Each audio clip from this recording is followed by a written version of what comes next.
زبردستی مجھے جمن فائد دی گئی پڑھانے کے لیے، میں منع کرتا رہا. مجھے زبردستی مسلم شریف دی گئی، بہت امام محمد بھی اور ابو داؤد شریف بھی سب پڑھائے، لیکن بخاری شریف بھی دے دی گئی. میں نے بہت خوشامدیں کر کے اس سے پیچھے چھوڑایا. اور لیکن جب کبھی اب خیال آتا ہے تو میرے دل کو اس اعتبار سے قرار ہو جاتا ہے کہ اپنی نائبی کے باوجود میدان محشر میں استاد محترم سے یہ تو کہہ سکتا ہوں کہ ایک مرتبہ تو آپ کی دیوی امانت میں نے آگے بڑھا دی. انہوں نے ماشاء اللہ ترمذی شریف پر بھی نانا جان کا کام ہے، اور انہوں نے سلسلہ نسب بھی اپنا لکھا ہے آدم علیہ السلام تک کا.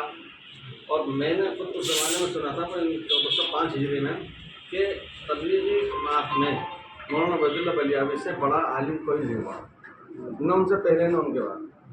اور یہ بھی میں جانتا ہوں کہ حضرت مولانا یوسف رحمۃ اللہ علیہ کو حضرت مولانا عبید اللہ صاحب بلیاوی رحمۃ اللہ علیہ اوپر کا حصہ دو چھتی، اس میں دو چھتی میں بیٹھ کر کے عربی تکلم اور محادثہ سے سکھائے گئے تھے انہوں نے. بہت ہوتا ہے. اور ایک مرتبہ ایسا ہوا حضرت مولانا یوسف رحمۃ اللہ نے خواب دیکھا، خواب کے اندر خواب دیکھا، یعنی وہ خواب کے اندر سوئے اور خواب کے اندر خواب دیکھا. اور پھر اس کے بعد میں جب وہ خواب کے اندر ہی جب وہ اپنے خواب سے اٹھے تو حضرت مولانا عبید اللہ صاحب سے انہوں نے تعبیر لی. پھر حقیقت میں جب وہ خواب سے بیدار ہوئے تو آئے اور کہا کہ میں نے خواب کے اندر یہ خواب دیکھا تھا، اور خواب کے اندر میں اپنے خواب سے جب بیدار ہوا تو میں نے آپ سے تعبیر لی تھی، اس کی تعبیر کیا ہے؟ فرمایا وہی تعبیر ہے جو آپ کو خواب میں دی تھی. اور حضرت مولانا بلکہ جب عرب ممالک کے سفر میں تھے ان کا نانا جان، تو حضرت مولانا مفکر اسلام رحمۃ اللہ علیہ کے کا مطالبہ ان کے نانا جان نے رکھا تھا. اور ان کو بدلی مانا ہے امیر وہی رہا کرتے تھے ماشاء اللہ. مولانا عبدالرشید نعمانی صاحب بھی ان کی عمارت میں رہے ہیں، اور جہاں قرآن چلا رہے ہیں مولانا عبدالرشید نعمانی صاحب بھی ان کی عمارت میں رہے ہیں. حضرت شیخ زکریا رحمۃ اللہ علیہ نے جب پگڑی باندھی تھی اجازت و خلافت کی تو یہ کہہ کر کے باندھی تھی کہ تمہیں سے ابتدا کر رہا ہوں. ایک مرتبہ جامع ازہر کے شیخ آئے، وہاں پر ایک بات ہم نے یہ دیکھی، دہلی مرکز میں کوئی بھی بڑی شخصیت آتی تھی تو اس کے لیے یہ دروازہ ہمیشہ کھلا رہتا تھا، یا کوئی دربار نہیں ہوتا تھا. میں نے دیکھا حضرت شاہ برال فردوی رحمۃ اللہ علیہ کو، حضرت مولانا علی صاحب رحمۃ اللہ علیہ کو، حضرت مفتی محمود حسن گنگوئی رحمۃ اللہ علیہ کو بطور خاص 3 نام لیے. جو بھی آتے تھے حضرت مولانا اسد بنی صاحب کو بھی دیکھا سیدھے ہی نہیں گئے. ان حضرات کو تو میں نے بطور خاص دکھائے، جو آتے تھے حضرت مولانا عبید اللہ صاحب کے قبر میں ہی آتے تھے سیدھے پہلے. تو ایک آئے جامع ازہر کے شیخ، تو حضرت مولانا نے ان کو پیش کیا منگوا لیا جائے کچھ، تو انہوں نے فرمایا کہ انا صائم، تو فرمایا انت صائم بالصاد وانا صائم بالسین. وہ بالکل لپٹ گئے صاحب.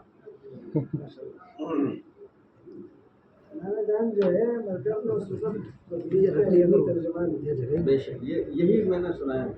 حضرت مولانا علی رحمۃ اللہ علیہ بھی یہ فرماتے تھے. اور یہ سنا ہے کہ بھوپال کے اجتماع میں شروعات میں جب 4 مہینوں جب لوگوں کے لیے اجنبی چیزیں تھیں، 4 مہینے کی تعین تحدید اور چلے کی تعین تحدید، تو ان سے بیان کروایا گیا تو دلائل تو یہی مہیا فرماتے تھے. اور حضرت مولانا عاقل صاحب نے تو مولانا جعفر صاحب سے جب وہ دہلی میں پڑھتے تھے فرمایا تھا کہ ان سے بڑا کوئی عالم نہیں ہے، ان سے پڑھ لو. اور خانقاہ میں وہاں جو بھی بڑے حضرات آتے تھے ان کے بیانات ہوتے تھے، حضرت مفکر اسلام کے، حضرت مولانا منظور نعمانی صاحب کے، لیکن جو لگا بندہ بیان تھا مستقل جن کا ہوگا وہ صرف حضرت مولانا عبید اللہ صاحب رحمۃ اللہ علیہ کا.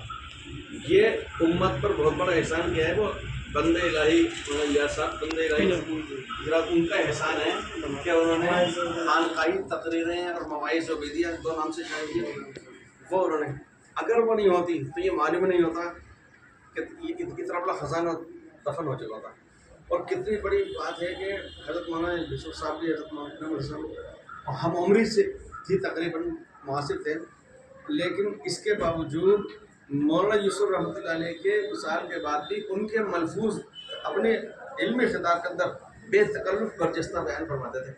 یعنی ایسا نہیں تھا کہ اتنا بڑا عالم ہو اور بڑوں کا مجمع ہے تو صرف علمی نکات بیان کی جائے، چونکہ مقصد یہ بھی تھا کہ تبلیغ کا تعارف اور توجہ کرنا ہے علماء کو. اس میں کوئی شک نہیں ہے. اور آخر کے اندر میں نے خود نے دیکھا کہ کتنی